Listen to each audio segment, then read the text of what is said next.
ఈ పెళ్లి ఎలా జరుగుతుందో నేను చూస్తాను. ఏంట్రా నువ్వు చూసేది కోచి? పెళ్లి చేసుకుని ఎవడన్నా సుఖంగా ఉన్నాడు?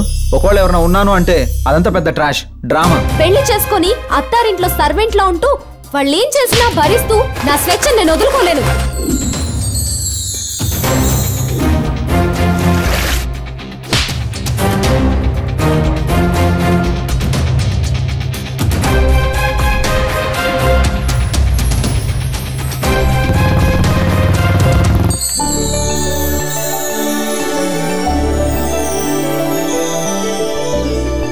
భారతదేశంలో మనకెన్నో సాంప్రదాయాలు కట్టుబాట్లు ఉన్నాయి. అందరూ కలిసిమెలిసి ఉండే వసుదైక కుటుంబం మంది.